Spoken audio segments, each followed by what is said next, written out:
Good night and welcome to another episode of Face to Face. Yours truly, Nesta Can.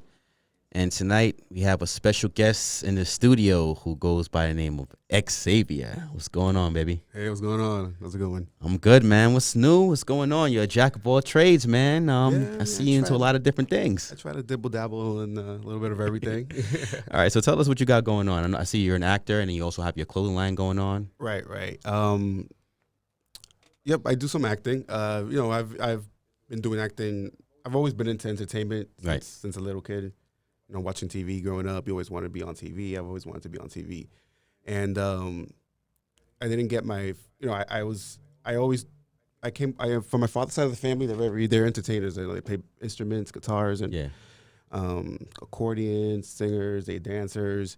So I've always wanted to learn how to play the guitar. Right. So my mother had bought me a guitar for Christmas one year, and I was taking guitar lessons. And when I was taking the guitar lessons in the same school where I was learning, I was taking the lessons. There was a dance group, and I happened to walk by and see them perform, see them practice. They used to practice in the same building.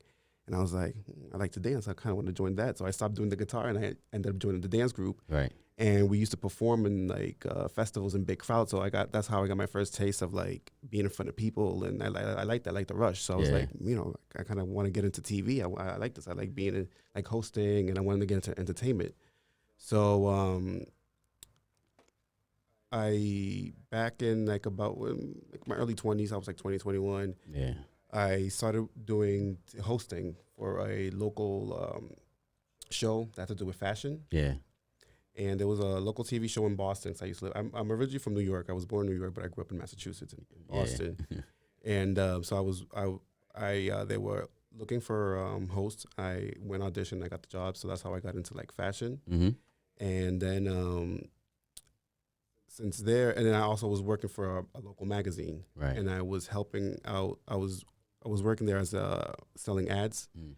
And then I ended up assisting the fashion director of the magazine. Right. And that's how I started getting into fashion, and I started going to a lot of fashion shows and seeing different ideas, and I was like, I kind of want to do something. And I was working for Telemundo, which is a Spanish TV network. Telemundo, yeah. in Boston at the time, and we were going to the Latin Billboard Awards in Miami, and I had this really nice blazer, but at the time I had lost a lot of weight, so the blazer was big. Right.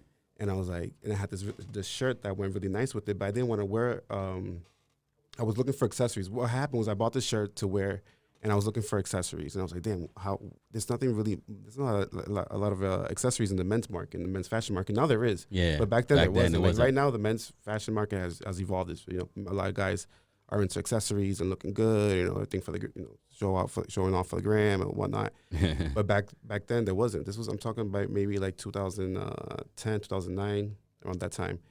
And I had this really nice shirt. I was gonna wear it to the Billboard Awards, but I didn't have accessories to wear it with. So I bought this. I had lost weight, so I had this blazer, and I was like, what can I do with it? So it kind of matched. And like I said, in this hot, you're in Miami, you don't want to wear a blazer to the awards because you're going to be sweating. I didn't want to wear a vest because the vest covered too much of the shirt. So what I did was I took the blazer, I cut off the lapels, I cut off the cuffs, and I went to a seamstress and I had her sew it in for me. And I wore it to the award show, and I was getting a lot of compliments. People were like, oh, I like your, and I wore it over the shirt. And there's basically lapels and the cuffs. And everybody's like, oh, I like your jacket. Where'd you get that jacket? It's cool. I'm like, no, this is not a jacket. This is actually a shirt. These are accessories. This comes off. Yeah. They're like, oh, cool. And they're like, oh, where'd you get that? I was like, I didn't get it. I kind of, I made it. And they're like, oh, wow, that's pretty awesome. So then a light bulb went into my head, and I was like, I was like, let me go back. So when I went back to Boston, I, went online, started researching how to start your own fashion line because I had no clue. Yeah. I wasn't in the, I knew about fashion because, like I said, I was working in the magazine, but that was a little later on. And I was like, damn, how do I start my own line? And I put an ad on Craigslist, looking for help. And this fashion stock consultant reached out to me. So I started working with her, and she actually helped me, start and, make samples, learn how to do patterns. And I started an accessory line with the lapels, and I did different neck pieces. I had different cuffs. I don't sew, so I designed, and I would hire a seamstress, and she would make it for me. And then I started sending my stuff out to different like people that were organizing fashion shows in New York, and I was going to New York a lot for fashion shows. And I started working with stylists, and they were using my stuff for like magazines or to style like their clients that they had. And then so I was like, wow, this is pretty cool. But I kind of put a pause on everything because I thought everything was moving so fast, and I was still learning, and I was still, I got a little scared. So I was like, let me hold off. Let me just slow down and take my time. And then at the moment was when I was transitioning, moving to here to Florida. Yeah. So I had put everything on hold, and then I had done. So then that's basically how I started my fashion, my accessory line. That's Accessory how I got line. Yes, it's accessories. I don't do clothes. I don't do shirts. I don't do pants. I just do accessories. Accessories. And then I started getting into headbands, like the one that I have on now. Yeah, because I like had some karate stuff, whatever. Like, right. Yeah, that everybody's when you wear it, people think like, oh wow, it looks like you're a ninja. Ninja or something like that. But, so I just thought because I went to Atlanta, and I had a really nice shirt to wear to a party, and I didn't want to wear a hat. So I was like, I had somebody. So I made somebody make me a headband, and so I wore the headband. I got a lot of compliments, and I was like, maybe I should add headbands also, because you never think of headbands like being stylish. People see headbands, you think active wear, going to the gym and sports. Yeah, so I was like, no, let me try to like switch it up a little bit. So I went and I bought different types of materials, and I just started designing like headbands, and so that's how I started again, doing my clothing line when I got here to Florida. Yeah. So which one are you more at this moment? Which one are you heavily into right now? The more of the clothing line or the acting? Well, it's funny because like the acting just. Because when I lived in Boston, they used to film a lot of movies. So I started doing a lot of background work when I lived in Boston. But then at that time, I was working. I had also a podcast. Yeah, it was me and two of my best friends. We ended up having a podcast called Keeping It Latin, and it was basically just talking. It was like a Spanglish show. We talk English and Spanish. It was like because we're all best friends. So basically, it was like if we were like in a couch, like having a round table discussion of topics. And well, my friend was a DJ, so he'll play music. Yeah. And then we would have guests. We would bring in a lot of local artists to promote their music and stuff. So I was doing that as well. And then I was doing extra work. But then when I moved here to Florida, I had put everything on hold. And then maybe like about 2 years ago, I signed up on Instagram. I was following a casting director, and she was always posting gigs. So I would go, and that's how I started. And I got into music videos. I was a lead in a music video for Ozuna and Anuel. Oh, Ozuna, wow. Ozuna and Anuel, they're like huge reggaeton international artists. Like, they're huge. I know Ozuna, yeah. And so they were looking for extras to come out in their music video. So I was picked, and basically it was like we had to wear like these like suits that were like mechanic suits, right? And we had to have like our face covered. And one of the scenes, the director was like, hey, do you have acting? He comes up to me and goes, hey, do you have acting experience? And I was like, I hadn't done it in years. And I never did anything main. It was all like background work. And I was like, yeah, I act. So they were like, okay, we're going to use you for the main story. You're going to be part of the main story. So basically the story was like a guy in the desert, like trying to cross the border, like the Mexican border, to go to the U.S. So I had to act like I was in the desert for days, and I had to like lug this heavy trunk. It really wasn't heavy. It was empty, but I had to act like it was heavy with a rope, and it was good. Like that was like the first like big thing I've ever done, and it was crazy because like they made a fake desert inside the studio, and it was really really cold, and they had to keep spraying me with water to look like I was freezing. So I was like to look like I was sweating, but I was like freezing. So I got sick. And then I had to like I had to crawl on sand, act like I was in the desert for like days, and like sweating and screaming and asking for like help. So I had scrapes everywhere. And this is all like background. This is all like No, I was like the lead. You're the lead. Yeah, so you're getting paid for this then? Yeah. Oh, okay. Yeah. No, I did some extra work. No. That was getting paid. No, they paid. Okay. And but like I said, I was hired as an extra, and I just happened to be at the right place at the right time. The guy was like, hey, you act? And I was like, yeah. And I ended up being the lead in the music video. Right, okay. So it was pretty cool, and it has like over 50 million views on YouTube, and it was a great experience. So I was like, oh, wow. Then from there, I started doing another music video, and then I did a commercial for Spotify. Yeah. Wow. It was a commercial about reggaeton. Evie Queen, Yeah. she's like the queen of reggaeton. Yeah. She's one of the OGs. She's like the female. She's like the biggest reggaeton female artist. Like she was the queen for like years. Yeah. Now there's a lot of new There's a lot of new reggaeton ones, artists, yeah. but she was like the only female in the industry, and she dominated for years. Yeah. So she was like when Daddy Yankee was out. And Yeah, stuff yeah, like yeah, that, yeah. She was actually before. Yeah, she was before back. that? She was In the 80s? years, like in the early 90s. Early 90s? Yeah. Okay, okay. And so they were doing a commercial on Spotify for her podcast, which explains like the history of reggaeton. So it was pretty cool because it was like the first commercial that actually shows the evolution of a music genre. They haven't done that before. So that was the most recent thing I did, and you actually like see me like I'm, it's background work, but a lot of times like people that do background work, you hardly don't get any camera time, but I had like a lot of camera time. So people were hitting me up and they're like, "Oh, I saw your commercial. I saw your commercial." I was like, "Oh, cool. That's pretty cool. Man. That's exciting." And then on Monday, I came out on Monday's episode of The Cartel Crew, which is a show on VH1. And I actually got to speak. Like they mic'd me up and everything. Yeah. So when they showed the episode, people were hitting me up on social media like, "Hey, I saw you on Cartel Crew." I'm like, "Oh, that's what's up." I'm like, "Oh shit." See? So I was like, "All right." So like, I'm slowly it's been picking up. Yeah. And hopefully it'll, get any royalties from any of these things anytime they show? No, just get the fame at the time that it's right, hot. Because you're just a background. The background. And it's like you're doing hard work. Besides the fact that when I was the lead, and it's long hours. Like we were on set for like 14 hours. Yeah. Like it's a lot of hours. But most of the time you're just sitting around waiting because they have to build the sets and they switch the camera angles and it's crazy. It's like I know a little bit about something. world I did some extra work too. Oh, okay. So you know how. Yeah, I know how it is. But it was like a Verizon commercial. But I wasn't even in. I was like, like they had something in the stadium. So many. We went to like this big stadium, some college football kind of stadium. And there's so many people in the stands you can't really recognize me. Right. So I was young. It was way that's years ago. Like, shoot. And it's funny because when I started doing extra work for movies, I would like look and I would just stare and I'm like, "Oh my god, where do I see myself?" Like, "Oh my god, I see like my ear. Oh, I see my foot." Like, I know. But it's like a split second. Like Yeah. But I've been lucky that lately I've been featured a lot in these things. Like you see a lot of like, I come out and people have been able to recognize me. So it's pretty cool. I'm like, all right, I like that. It's like I like that feeling. I'm like, I got to keep going. So I don't know. I'm probably thinking of like. Because right now they're saying that I've been told that Atlanta is hot. Like that's like the new Hollywood. Hollywood, yeah. They're doing a lot of filming out there. And, it's only like a 10-hour drive from here, if anything. So I'm actually planning to go next month to audition for a casting.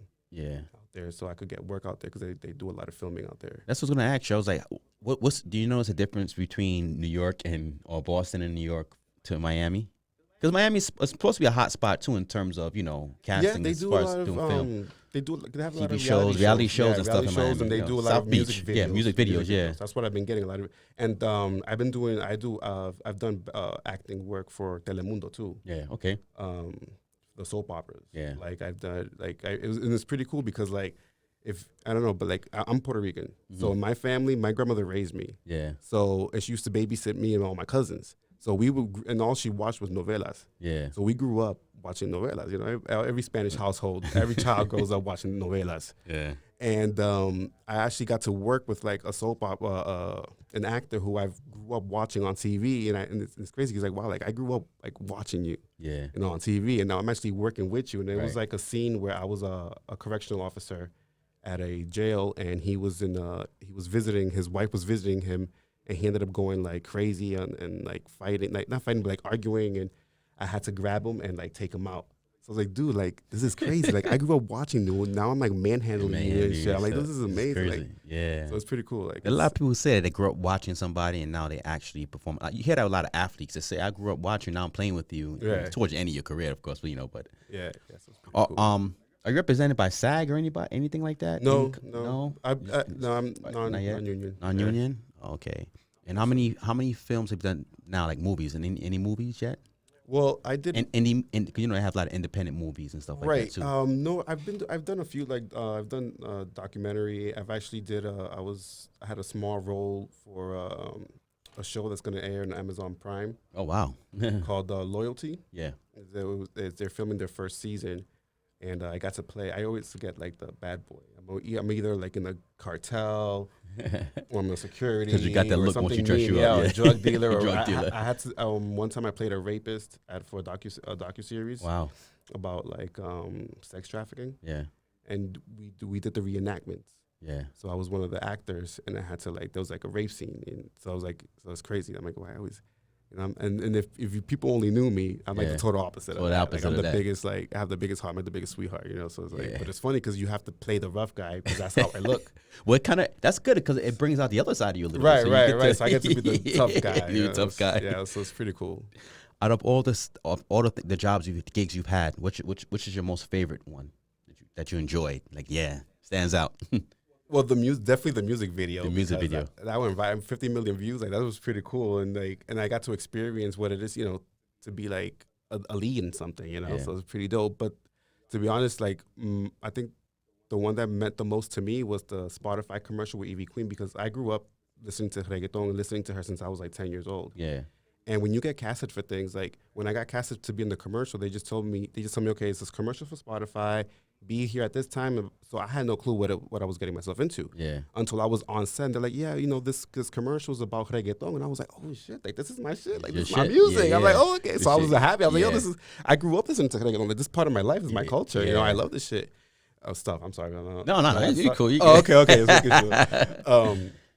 So I was like, all right, cool. And I had no clue that it was Evie Queen. Like I said, I'm a huge fan. People that know me know that I love Evie Queen. Like I'm a And huge fan of her. they didn't tell you anything So about I had this no walking in. clue. So, you know, I was like, okay, it's about reggaeton. And they're like, yeah, they're going to show the evolution of, it's a commercial showing how reggaeton started to what it is now. Yeah. So they were like, bring in the lead, and then in comes Evie Queen. So I was like, when she walks in, dude, like my mouth dropped. Like I've worked with celebrities before, and I don't get starstruck, but with Yeah. her, it's different because I grew up listening to her. Like I'm a big fan. Yeah. Dude, I couldn't talk. I had goosebumps. Like the girl that I was sitting next to, because it was like a club scene. Yeah. Now, it shows how now. Have some hot girls next to you. Yeah, there was some. Yeah, I there was some see. nice girls. But the scene was like it shows how like now reggaeton is international and you hear it in the clubs in Yeah. Miami. So it was like a Miami scene, like a nice like club lounge type of scene. So I'm sitting down with the girl. And then now I was like shaking and everything. She was like, "Are you okay?" I'm like, "Yeah." I'm like, "Dude, I'm just starstruck. Like, I can't believe it. Like, I'm working with this girl. Like, I grew up listening to her. So that kind of that commercial like meant a lot. You know? Yeah. Because it had to do with one of my favorite genre of music is reggaeton. Yeah. And I got to work with one of my favorite artists. Like Yeah. it was crazy. And she's really cool, down to earth. Like Yeah. she's a little hood, but Yeah. She that's like how Cardi it- B? no. No, yeah, no. Have you ever worked any other reggaeton artists? In terms of, like, have you ever met any of them? Like, in terms of, like, you know, it doesn't have to be acting, just in general. Yeah, well, yes. When I used to do the radio, I used to have a podcast with my best Yeah. friends, and we were promoting a concert with Bad Bunny. No, these are old school reggaeton OGs. artists. They were Alexis y Fido, Okay. and we actually were the ones, like we were helping the dude that brought them Yeah. down. We were helping him organize the concert. So we actually got to pick them up in the airport. We got to chill with them. You know, Yeah. they smoke weed and all that Yeah. cool stuff. So it was pretty dope. So I actually got to be like with chilling with them. Yeah. In their hotel room. They're really cool dudes. Very and cool dudes. Yeah. yeah, so that was pretty cool. And we had to pick them up at the airport, and I had my cousin go because she's really pretty. Yeah. You know, she's a beautiful girl. She has a beautiful body. And we were like, yo, you have to go pick him up at the airport. Like we had a driver, and she was in the passenger, so she was the one that opened the door. So when they see this pretty girl, they were like, oh shoot! And then we brought them like a bag with with weed inside and stuff because Yeah. we know they smoke. So they were like, oh, these people are cool in there. And they're like, yo, come to our hotel room, chill with us. So we're like, okay. So we Yeah. ended up hanging out with them before their concert. So it was pretty cool. Your greatest accomplishment so far. I mean, of course, you're still building on top of what you have. What would it be? The one with the Spotify? You'll say is that one? Yeah, Okay, because like yeah. I said, it's because it's meaningful, you know, Meaningful, right. not the fact that because it shows like the reggaeton started. People think that reggaeton originated in Puerto Rico. It didn't. It started in reggaeton in Panama. So it showed wow. like So it's funny. It's a funny story. So Panamanians, I think it was back, I don't know, in the 80s maybe. I don't know, but back I think it was like in the 80s. Hired a lot of Jamaicans to go work the railroads in Panama to help build the railroads in Panama because Jamaicans knew English. Mm-hmm. So Jamaicans brought the reggae, the soca to Panama, Panama, yeah. and then the Panamanians with the Latin, they were like, oh, this we like this music, so they ended up making it, adding their own twist to it, and that's how reggaeton started. So they would do mixtapes, and they would play it in the buses. Yeah. So people started listening to reggaeton on buses. Yeah. So and then the bus drivers would make copies and would sell them to the riders, the people that would ride the bus. They'd be like, "Yo, this is." Then they didn't know what it was because it was a new beat, so nobody ever heard of it. And they were like, "Yo, this is dope. This is dope." So they would sell mixtapes. Mixtapes. So reggaeton was the first distribution of reggaeton was actually in the public buses in Panama. I'm gonna tell my coworkers. Yeah. My coworkers probably know that. They're like, "See, I told you," because I have Yeah. a couple of coworkers are Panamanian. It's like, we know about Jamaican music. What are you talking about? Yeah, so it's pretty cool. And then the second scene, it was actually like a underground club in Puerto Rico, because Puerto Rico was where reggaeton blew up. Yeah, it blew up. Yeah. That's what it's known. People associate reggaeton with Puerto Rico.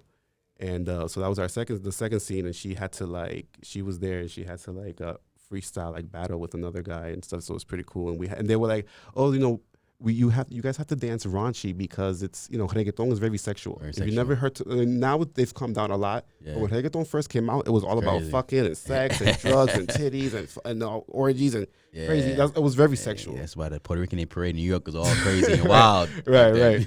So she was like, so the director she was like, oh, you have to. We need to see some raunchiness, some dirty dancing. You got to perreo. That's what they call the dance. It's called perreando. Okay. So I was like, this is right up my alley. I'm Puerto Rican. I dance perreo. This is my thing. Yeah.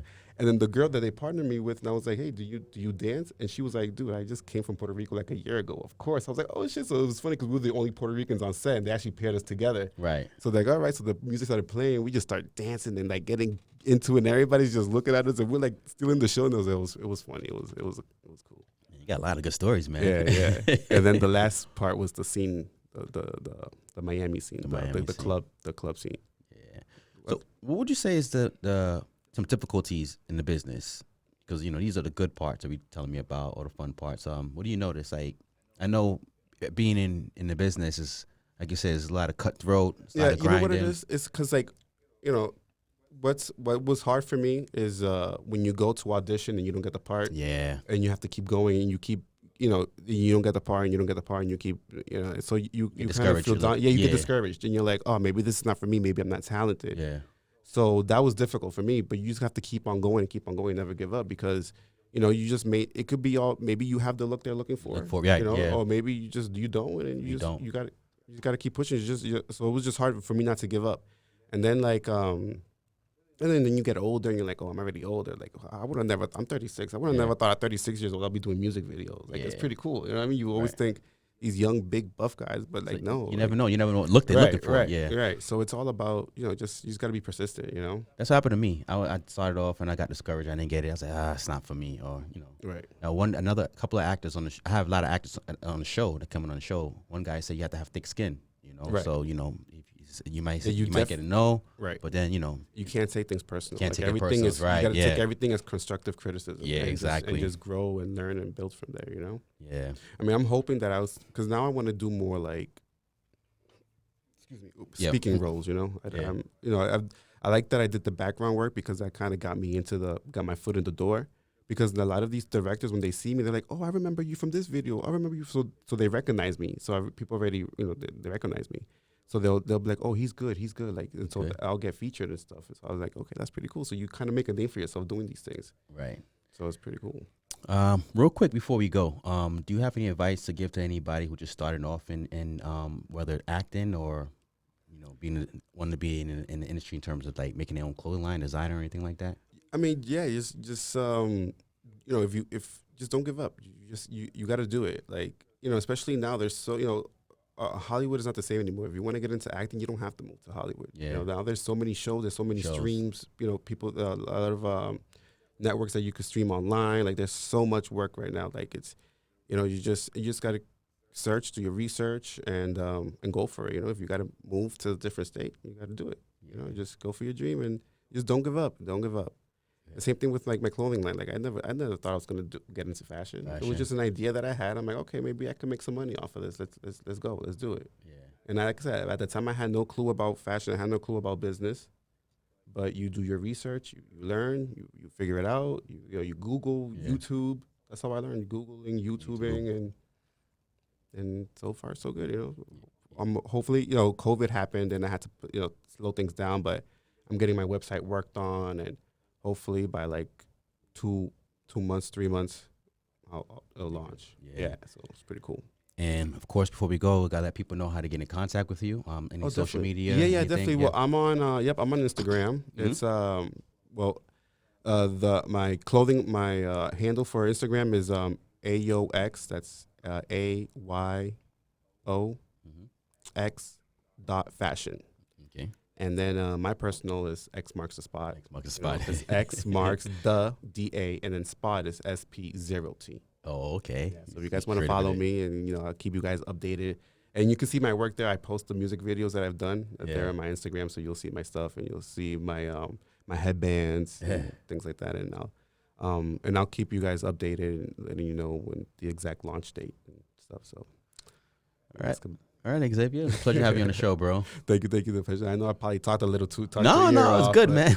I love telling stories. So. Yeah, good to have you on another episode. Hopefully we get back to doing another episode in the future. Oh yeah, definitely, man. I appreciate you. You'll be big time by then. Don't forget the little people like me. Oh no, definitely won't. No. I definitely won't. Listen, those that were with me in the come up are gonna be with me. If I eat, we all eat. You all eat. All right. This wraps up another episode of Face to Face. Yours truly, Nesta Can. Take care and God bless.